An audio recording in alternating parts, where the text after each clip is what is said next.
Hello everyone, this is CJNovo992 and today we're back for another brand new video, and right off the bat let's just address the old elephant in the room then, shall we? The background is changed, which can only mean one thing and one thing only. Someday went ahead and got dumped. Now, all joking and painful truths to one side, there is obviously some changes going on behind the scenes and I just wanted to address it very early on in today's video. This is just a short term solution right now while I try and get my new office set up and the changes and the stuff I want to add to the old background. So instead of not doing any videos or anything like that and just wallowing in my own self-pity and sadness, I thought, you know what, let's do what makes me happy, troops. What makes me happy is sit and talk to you about football. So let's just jump into it. And you know what, as it is so late in the old night now, let's just dive right into this bad boy then, shall we? And start off as always with the old oppositional preview and get an update on Motherwell, who have dropped all the way down to 7th since we last saw them at Ibrox. But to be fair to Motherwell, they do actually sit on the same amount of points as the team currently sitting in 5th by the name of Hibs, but goal difference and all that malarkey means Motherwell are just sitting just outside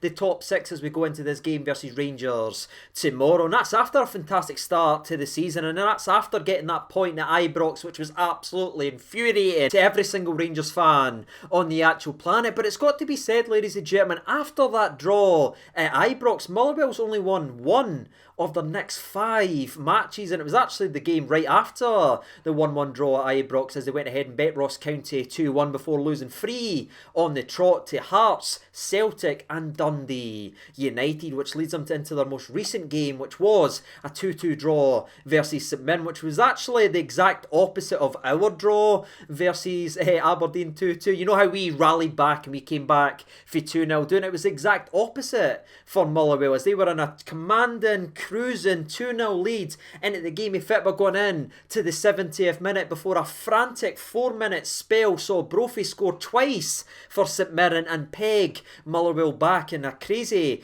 game of football that was really defined by the 4 minutes. Honestly, it was like a Justin Timberlake and Madonna music video as Motherwell scored twice in 4 minutes and then St Mirren went ahead and scored twice in 4 minutes. But that little 4-minute spell towards the end of that game of football really just sums up Motherwell lately, playing really well and deserving to win games, but then doing silly stupid stuff and getting punished for it. So it's a weird one to really judge Motherwell so far this season, because I think if you asked any Motherwell fan before the season kicked off if this is where you want it to be, in and amongst the points that you've actually got after losing your captain and losing your best player Alan Campbell in the summer, I think every single one of them would have been absolutely delighted and bit your hand off for that. But after that fantastic start, after getting that point from Rangers, the most recent form in which, again, they've not played badly or anything like that, they've just punished themselves and gave teams silly goals away. I think there'll be some real sense of frustration for Motherwell because they could and should be even higher, because if you look at the Hearts game that they lost 2-0, they had major opportunities in that game. Now, to be fair, they didn't even put a fit in versus Celtic. It was like they didn't even try. But in the other game that they lost by the name of Dundee United, that finished 2-1 in a game again that Motherwell probably should have at least took a point for. So it's interesting, ladies and gentlemen, this Motherwell team is making things difficult, but again, they're also punishing themselves as well. Sounds familiar. And to wrap up the old Motherwell side of today's video, they still line up the exact same way. I'm expecting the exact same Motherwell tactics in this game versus Rangers tomorrow. The only tweak I imagine we will see, even though he did start up front again early on in the season versus Rangers, but I don't think we'll see Tony Watt playing that backup fullback role, which we've seen him use in a couple of times, especially at Fir Park, where he's basically been a fullback cover and he's been doubling up there. He's actually red hot in form, he's scoring goals, so imagine he will lead the line, and you know what he's like, he'll be backing into people, he'll be trying to win cheap fouls and try and get his team up the park that way. So that will slightly change how Motherwell go about the business, because usually it's a big target man, it's a normal big hammer thrower, but with Tony Watt's size and everything like that and his quickness, I imagine that's what they'll try and do. And that's all I've really got to say about Motherwell. I'm expecting at least 5 at the back. I'm expecting them again to do their similar tactic where they do have 2 players out wide that is just backing up the fullback, trying to limit Tavernier on one side and Barisic or Bassey on the other. But enough talking into Motherwell. Let's go ahead and flip over and talk about what matters most and what I want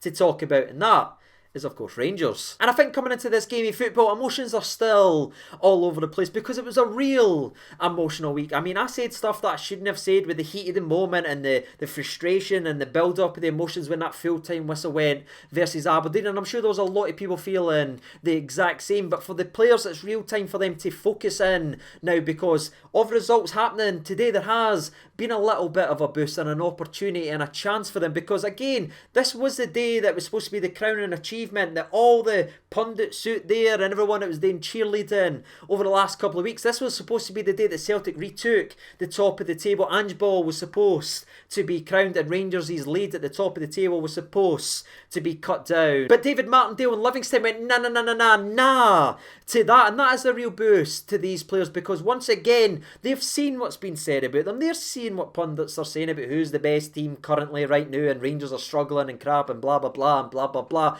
Well, ladies and gentlemen, boys and girls, because of the results happening today, Rangers have not only an opportunity to get back to winning ways, but they get the opportunity to stretch the lead back out and re-establish their 4-point lead, which was the start to the week campaign before everything that actually happened on Wednesday. So that is a real opportunity and you shouldn't need much more motivation. If you're a Rangers player and if you want this as badly as us fans want you to want this, that's all it should be up there on the old dressing room and in the lockers and everything like that. Re-establish your lead and re-establish who the best team in this country is. And listen, it's not going to be an easy game tomorrow and it shouldn't be a 4 or 5-0 job or anything like that. Going to Fir Park's always difficult, and especially over the last couple of years playing Motherwell has been difficult. But if you want to win trophies and if you want to lift silverware, this is the time to roll up the sleeves, take somebody on, be brave enough and come away from this tough venue with all freaking 3 points, because it's not only going to be a test of the old football and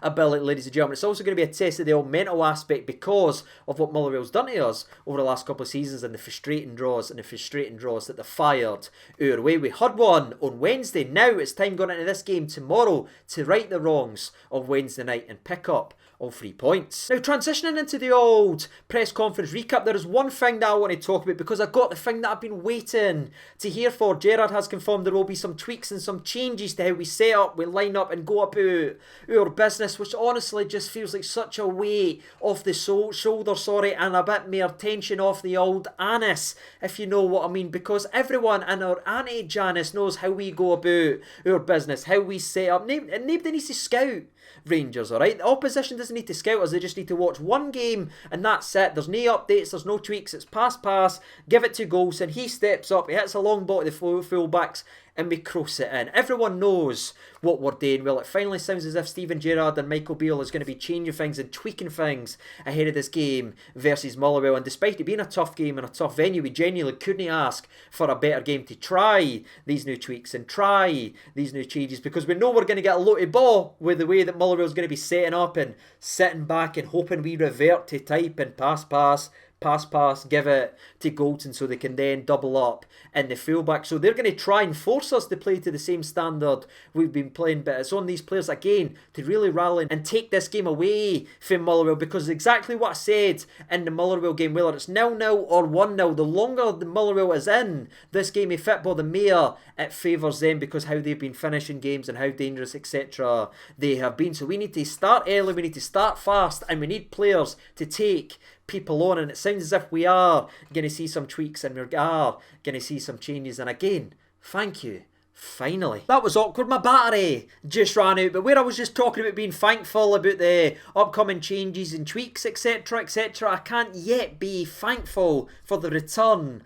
of the Ryans, because Ryan Kent and Ryan Jack has been officially ruled out, or pretty much ruled out of this game by Steven Gerrard, as he hopes to have them both back and available in starting games before the international break. So that's positive, at least. Speaking of positive, we've got the great news that Hollander is back off crutches, but again, that's still a very, very long recovery and everything like that, so I wouldn't be expecting to see our boy Big Phil just yet. However, it's good to see there's been no relapses or anything like that, and he continues his road to recovery, and that's it. Ladies and gentlemen, everyone else, every player is available, so it's going to be very interesting to see what this starting 11 now is for Steven Gerrard. With all the talks of tweaks and changes and everything like that, it's a massive starting 11, and I can't wait to see who he goes with. And with that being said, that's it, ladies and gentlemen. That's the old oppositional preview. That's been the Rangers conversation. That has been the latest Rangers team news. Now all that's left for me and thee to go ahead and do is try to predict a game of football. And if there was ever a game that shouted out an old channel favourite Rangers 2-1, I think it's going to be the more especially if Fir Park. So that is where I'm going with this one. Again, I'm looking at Kamaru. If he is the talisman for me, and I think if we are going to be successful, we will need to start playing him more central, and we will need to give him the service that we've been feeding the old Buffalo over the last couple of years, because I can imagine that man will find them back in the net at a scary amount if he's having 5 or 6 chances a game. That would be absolutely delicious. But that is me officially done and dusted. Again, sorry about the changes and everything like that. It is just short term as I get the new office set up and